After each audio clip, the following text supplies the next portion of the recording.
ನಮಸ್ಕಾರ ಸ್ನೇಹಿತರೆ. ಕರ್ಕಾಟಕ ರಾಶಿಯವರು ಪ್ರೀತಿ, ವಾತ್ಸಲ್ಯ ಮತ್ತು ಮಮತೆಯ ಪ್ರತಿರೂಪ. ಆದರೆ ನಿಮ್ಮ ಅತಿಯಾದ ಸೂಕ್ಷ್ಮ ಮನಸ್ಸೇ ಕೆಲವೊಮ್ಮೆ ನಿಮಗೆ ಶಾಪವಾಗಿ ಪರಿಣಮಿಸುತ್ತದೆ. ಸಣ್ಣ ಸಣ್ಣ ವಿಷಯಗಳಿಗೂ ಮನಸ್ಸಿಗೆ ಹಚ್ಚಿಕೊಂಡು ಕೊರಗುವುದು, ಹಳೆಯ ನೋವುಗಳನ್ನು ಮರೆಯಲಾಗದೆ ಒದ್ದಾಡುವುದು. ಏನಿದು ಬರೀ ಮಾನಸಿಕ ಸಂಕಟವೇ ಆಯ್ತಲ್ಲ, ಜೀವನದಲ್ಲಿ ನೆಮ್ಮದಿ ಯಾವಾಗ ಅಂತ ನಿಮಗೆ ಅನಿಸದೆ ಇರುವುದಿಲ್ಲ. ಈ ಎಲ್ಲ ಭಾವನಾತ್ಮಕ ಹೋರಾಟಗಳಿಗೂ ಹಾಗೂ ನಿಮ್ಮ ಅದೃಷ್ಟವೇ ಬದಲಾಗುವಂತಹ ತಂತ್ರವನ್ನ ಇಂದಿನ ಈ ವಿಡಿಯೋದಲ್ಲಿ ತಿಳಿಸಿಕೊಡುತ್ತೀನಿ. ಜೀವನದಲ್ಲಿ ತಮ್ಮ ಕುಟುಂಬವನ್ನು ಚೆನ್ನಾಗಿ ನೋಡಿಕೊಳ್ಳಬೇಕು, ಎಲ್ಲರಿಗೂ ಪ್ರೀತಿ ಹಂಚಬೇಕು, ಒಂದು ಸುರಕ್ಷಿತವಾದ ಬದುಕನ್ನು ಕಟ್ಟಿಕೊಳ್ಳಬೇಕು ಎನ್ನುವ ಮನಸ್ಥಿತಿ ಕರ್ಕಾಟಕ ರಾಶಿಯವರಲ್ಲಿ ಇರುತ್ತದೆ. ಆದರೆ ನಿಮ್ಮ ಭಾವನೆಗಳ ಏರಿಳಿತ ಮತ್ತು ಅನಾವಶ್ಯಕ ಭಯಗಳಿಂದಾಗಿ ನೀವು ಮುನ್ನಡೆಯಲು ಹಿಂಜರಿಯುತ್ತೀರಿ.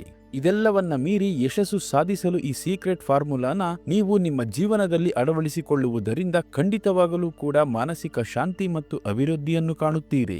ಆ ಲಕ್ ಸೀಕ್ರೆಟ್ ಏನು ಅಂತ ಈ ವಿಡಿಯೋದಲ್ಲಿ ತಿಳಿಸಿಕೊಡ್ತೀನಿ ನೋಡಿ. ಅದಕ್ಕೂ ಮುನ್ನ ನೀವು ಕರ್ಕಾಟಕ ರಾಶಿಯವರ ಬಗ್ಗೆ ಇನ್ನೂ ಹೆಚ್ಚಿನ ಮಾಹಿತಿಗಾಗಿ ಈ ವಿಡಿಯೋಗೆ ಲೈಕ್ ಮಾಡಿ. ಹಾಗೆ ನೀವಿನ್ನೂ ನಮ್ಮ ದಿನದರ್ಶನ ಯೂಟ್ಯೂಬ್ ಚಾನಲ್ಗೆ ಸಬ್ಸ್ಕ್ರೈಬ್ ಆಗಿಲ್ಲ ಅಂದರೆ ಈಗಲೇ ಸಬ್ಸ್ಕ್ರೈಬ್ ಮಾಡಿ.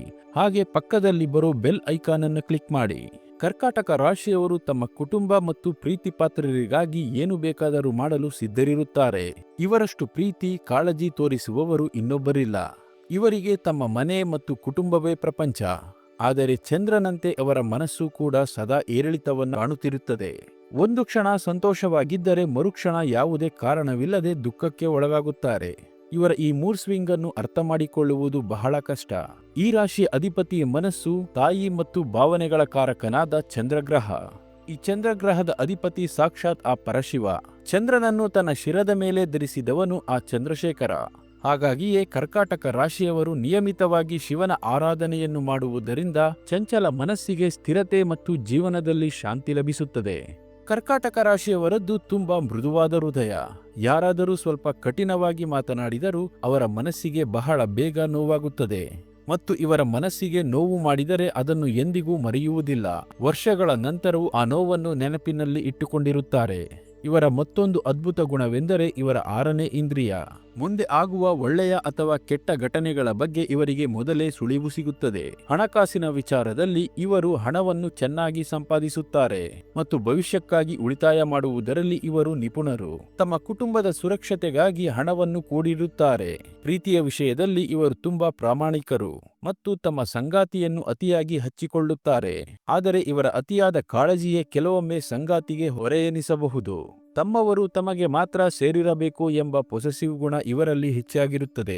ಇಂತಹ ಕರ್ಕಾಟಕ ರಾಶಿಯವರು ಜೀವನದಲ್ಲಿ ಅಭಿವೃದ್ಧಿ ಆಗಬೇಕು, ಮಾನಸಿಕ ನೆಮ್ಮದಿ ಸಿಗಬೇಕು ಅಂತ ಅಂದ್ರೆ ಒಂದು ಸರಳವಾದ ತಂತ್ರವನ್ನು ನಿಮ್ಮ ಜೀವನದಲ್ಲಿ ಅಳವಡಿಸಿಕೊಳ್ಳಿ. ನಿಮ್ಮ ಭಾವನಾತ್ಮಕ ಗೊಂದಲಗಳಿಂದ ಹೊರಬಂದು ಸ್ಥಿರವಾದ ಬದುಕನ್ನು ನಡೆಸುವುದು ಖಚಿತ. ಹಾಗಾದರೆ ಆ ತಂತ್ರ ಏನು? ಒಂದು ಬಿಳಿಯ ಬಣ್ಣದ ವಸ್ತ್ರವನ್ನ ತೆಗೆದುಕೊಳ್ಳಬೇಕು. ಕರ್ಕಾಟಕ ರಾಶಿಯವರಿಗೆ ಬಿಳಿ ಬಣ್ಣ ಬಹಳ ಶ್ರೇಷ್ಠ. ಆ ಬಿಳಿ ವಸ್ತ್ರದ ಮೇಲೆ 2 ಮಣ್ಣಿನ ಹಣತೆಗಳನ್ನು ಇಡಬೇಕು. ಅದಕ್ಕೆ ಸ್ವಲ್ಪ ಹಸುವಿನ ತುಪ್ಪವನ್ನು ಹಾಕಿ ದೀಪವನ್ನು ಸಿದ್ಧಪಡಿಸಿಕೊಳ್ಳಬೇಕು. ನೀವು ಪ್ರತಿ ಸೋಮವಾರದಂದು ಶಿವನ ದೇವಸ್ಥಾನಕ್ಕೆ ಹೋಗಿ ಈ ಬಿಳಿ ಬಟ್ಟೆಯ ಮೇಲೆ 2 ತುಪ್ಪದ ದೀಪಗಳನ್ನು ಹಚ್ಚಿ ಶಿವನಿಗೆ ನಮಸ್ಕರಿಸಿ ಓಂ ನಮಃ ಶಿವಾಯ ಎಂಬ ಮಂತ್ರವನ್ನ 11 ಬಾರಿ ಜಪಿಸಬೇಕು. ಈ ರೀತಿ ಸತತವಾಗಿ 7 ಸೋಮವಾರಗಳ ಕಾಲ ಮಾಡುವುದರಿಂದ ನಿಮ್ಮ ಮನಸ್ಸಿನಲ್ಲಿರುವ ಅನಾವಶ್ಯಕ ಭಯ, ಆತಂಕಗಳು ದೂರವಾಗುತ್ತದೆ, ಮಾನಸಿಕ ನೆಮ್ಮದಿ ಸಿಗುತ್ತದೆ ಮತ್ತು ಭಾವನೆಗಳನ್ನು ನಿಯಂತ್ರಿಸುವ ಶಕ್ತಿ ಬರುತ್ತದೆ. ಕರ್ಕಾಟಕ ರಾಶಿಯವರು ಧರಿಸಬೇಕಾದಂತಹ ಅದೃಷ್ಟದ ರತ್ನ ಯಾವುದು ಅಂದ್ರೆ ಮುತ್ತು. ಈ ರತ್ನವು ಮನಸ್ಸಿಗೆ ಶಾಂತಿಯನ್ನು ನೀಡುತ್ತದೆ, ಚಂದ್ರನ ಅನುಗ್ರಹವನ್ನು ಕರುಣಿಸುತ್ತದೆ. ಆದರೆ ಇದನ್ನು ಧರಿಸುವ ಮುನ್ನ ನಿಮ್ಮ ಜಾತಕದಲ್ಲಿ ಚಂದ್ರನ ಸ್ಥಾನವನ್ನು ಪರಿಶೀಲಿಸಿ ನಿಮ್ಮ ಹತ್ತಿರದ ಅನುಭವಿ ಜ್ಯೋತಿಷಿಗಳ ಸಲಹೆ ಪಡೆದೇ ಧರಿಸಿಕೊಳ್ಳಿ. ಇನ್ನು ಈ ಮಾಹಿತಿಯನ್ನ ಕರ್ಕಾಟಕ ರಾಶಿಯ ನಿಮ್ಮ ಸ್ನೇಹಿತರಿಗೂ ಹಾಗೂ ಸಂಬಂಧಿಕರಿಗೂ ಶೇರ್ ಮಾಡಿ. ಅವರು ಕೂಡ ತಮ್ಮ ಮಾನಸಿಕ ಸಂಕಟಗಳಿಂದ ಹೊರಬರುವಂತಾಗಲಿ. ನಿಮಗೂ ಒಳಿತಾಗುತ್ತದೆ. ಕರ್ಕಾಟಕ ರಾಶಿಯವರ ಪ್ರತಿ ತಿಂಗಳ ಭವಿಷ್ಯಕ್ಕಾಗಿ ಹಾಗೂ ಇನ್ನೂ ಹೆಚ್ಚಿನ ಮಾಹಿತಿಗಾಗಿ ನಮ್ಮ ಚಾನಲ್ಗೆ ಸಬ್ಸ್ಕ್ರೈಬ್ ಆಗಿ.